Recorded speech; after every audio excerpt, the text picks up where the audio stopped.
Bien, pese a la pausa pandémica, como veías, se está calentando el tema político y por eso en nuestra mesa vamos a abordar el tema. Ramón Morales, Arturo Ávila, un gusto tenerles como todas las semanas y abrimos directo. Arranca la elección más grande de toda la historia de nuestro país. Morena se juega la piel, el proyecto, vamos a decirlo, pero otros también se juegan la vida, como quizá el PRI y el PRD. ¿Cómo llegamos a la línea de salida, señores? Buenas noches. ¿Qué tal? Ramón. Buenas noches, Víctor. Buenas noches, Azul. Buenas noches, Ramón. ¿Qué tal? Buenas noches, buenas noches. ¿Cómo están, Arturo, Azul, Víctor Hugo? ¿Cómo están? Un saludo para todos. Arrancamos contigo, Ramón. El proceso electoral comienza y la gran mayoría de la gente se pregunta quién va a ganar. Bueno, esa respuesta la vamos a ver dentro de unos cuantos meses, pero a mí me gustaría dedicar este análisis a hablar con el auditorio acerca de cuáles son las principales razones por las cuales la gente define su voto. Es muy importante que tengamos en cuenta, muy pocas personas pueden definir exactamente qué fue lo que los convence a votar, pero si me permiten quiero compartirles una lista de cuáles son los principales elementos que definen la decisión del votante. En primer lugar, el más importante de todos es el estado de la economía nacional. La gente vota con el bolsillo y vota en función de cómo le ha ido en función de las políticas económicas, y en este sentido, si la economía es recesiva, el gobierno va a tratar de que la campaña se trate de cualquier otro tema menos el dinero, pero si la economía es próspera, el gobierno se va a dedicar a que los candidatos hablen del bienestar económico. Entonces, como el gobierno actual ha sufrido mucho por el fracaso de sus políticas económicas, ha tratado de sustituir la retórica de crecimiento con la retórica de bienestar. Y está el Banco de Bienestar, la política de bienestar, el estado de bienestar, con el cual se trata de cambiar ese concepto para hacer que la gente piense más en un estado individual. El segundo tema por el que más gente vota es por la popularidad presidencial.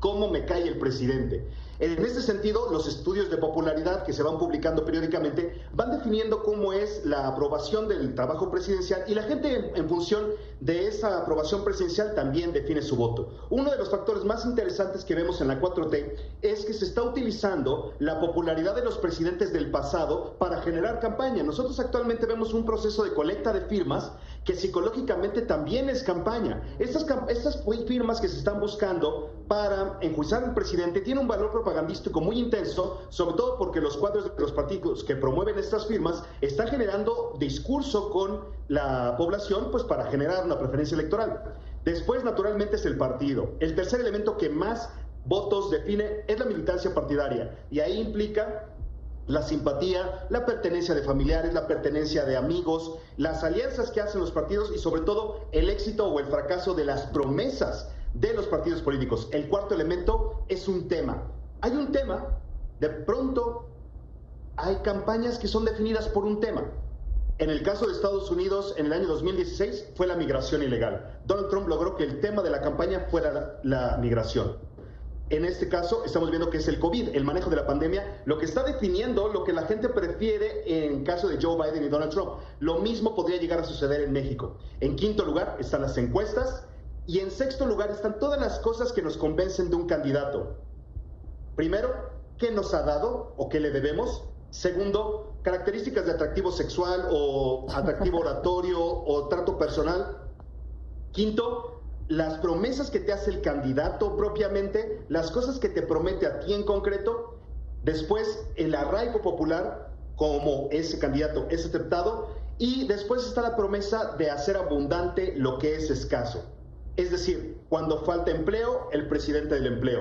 Cuando faltan sueldos, vas a ganar más. Cuando la gasolina es cara, hacer más barata la gasolina. En fin, estos son los principales elementos con los cuales la gente define su voto, e invito a todo nuestro auditorio a hacer un autoexamen de cuál de estos elementos podría ser los que terminen convenciendo su decisión. Venga, me da mucha risa porque primero el sex appealing, dice Ramón, y luego las promesas de campaña. Bueno, a ver, ¿están ahí todavía? Aquí los tenemos. Sí, claro.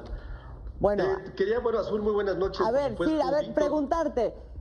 ¿Estás de acuerdo con esa lista o hay otros elementos que se consideran, por ejemplo, el de la credibilidad a partir de que se ponen sobre la mesa ciertos temas? ¿Cómo la ves, Arturo? Yo creo que hay un elemento que Ramón no toca y que es fundamental para la toma de decisiones en una elección. Y tiene que ver, por supuesto, con las condiciones de México, que no son comparables, por supuesto, con Estados Unidos. Creo que a Ramón se le olvida que en Estados Unidos no tenemos la misma condición económica y no tenemos lo que pasó en nuestro país, que hay cerca de 65 millones de personas que para ellos no es relevante la pandemia porque siempre han tenido un problema de acceso a la educación que nos dejaron los gobiernos neoliberales, que para ellos la crisis, ¿cuál crisis, hombre? Por favor, si están viendo cómo comen todos los días. Estos 65 millones de personas hoy se ven beneficiados con los programas de bienestar del gobierno de la República. Y por eso el gobierno de México y el presidente de la República, a pesar de estar viviendo el peor momento mundial, goza de esta enorme credibilidad.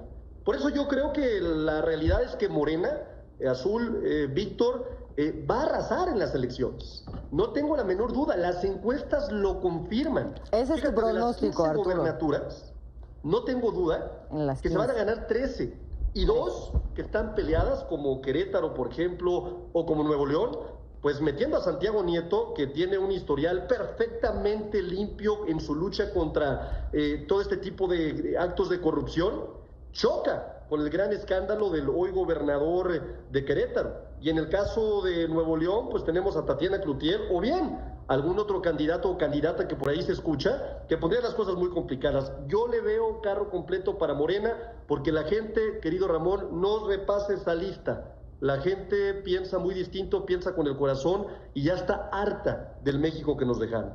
Bien, señores, voy al segundo tema rápidamente porque el INE le negó el registro a México Libre, a redes sociales progresistas, a Fuerza Social. El presidente Andrés Manuel López Obrador lo celebró como una victoria del pueblo, el que se le haya negado el registro a México Libre.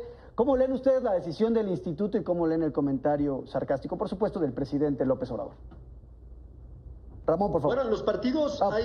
Perdón. Vamos, Arturo. Ya, arráncate, Arturo. Bueno, en los partidos hay muchas dudas de cuáles sí y cuáles no debieron de obtener el registro.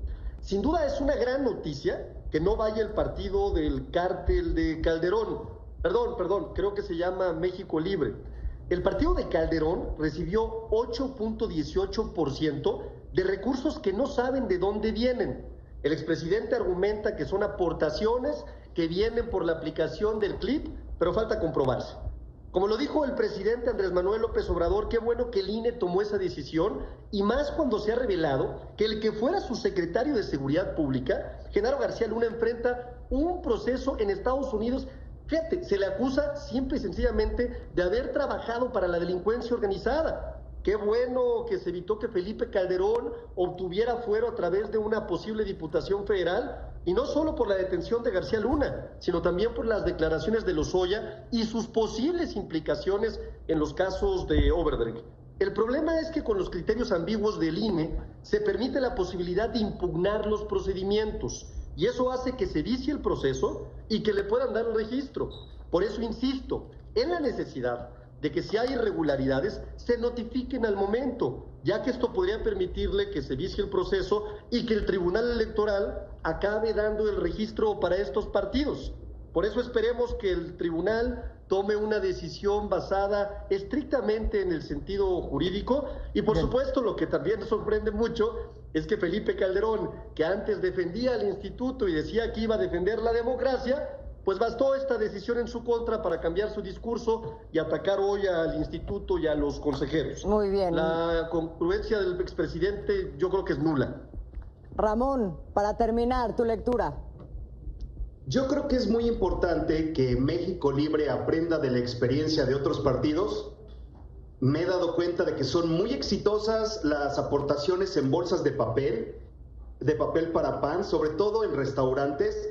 Funcionan muy bien y son muy bien tomadas, verdaderamente no despierta ningún escepticismo y sobre todo son muy bien consideradas como aportaciones. Yo creo que esas son prácticas exitosas que debería de apuntar ahí México Libre. Seguramente Arturo va a tener un gran comentario al tema. Pero bueno, regresando acerca de cómo los partidos permean en la sociedad, yo creo que el concepto de México Libre es una llamada de atención a cómo los partidos se acercan a la sociedad.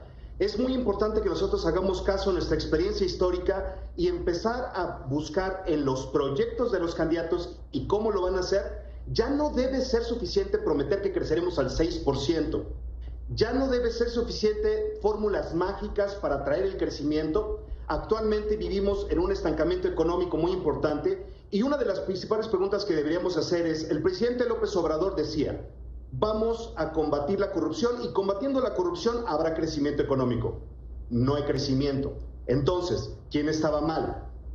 o el candidato prometía cosas que no podía hacer, o todavía hay corrupción. Entonces creo que sería muy importante alejarnos de la retórica simplista de candidatos que prometen simplemente llegar y resolverlo todo, y entender que en democracia vivimos en una corresponsabilidad y por lo tanto es necesario que nosotros hagamos un examen de cómo estos candidatos van a llevar a cabo lo que plantean. Y en este sentido, los mexicanos tenemos mucho trabajo por hacer. Pero sinceramente creo que es muy parcial venir a decir que un partido va a tener carro completo. Eso no parece análisis, más bien suena como propaganda. Y creo que deberíamos de ser respetuosos con la gente y su libertad de elección y tratar de invitarla a escuchar a los demás sin emociones. La democracia no es un asunto de pasiones, es un asunto de bienestar personal. Y en ese sentido, llamar a la gente a no votar por odiar a políticos del pasado y en contraste votar por nosotros y que se sientan engañados, se sientan vulnerados y sientan que deben votar por resentimiento, eso es la manipulación masiva clásica inventada por Joseph Goebbels, de hecho. Ahí la dejamos, se calentó este tema. Obviamente hay mucho más que discutir entre ustedes dos, como siempre, una mesa que es muy interesante, pero se nos acabó el tiempo. Nos vamos a ver la próxima semana porque yo creo que esta da para continuarla. Vamos Señores, dejándolo en el tintero. Yo creo que vale la pena continuarla. abrazo a los dos. Gracias, buenas noches.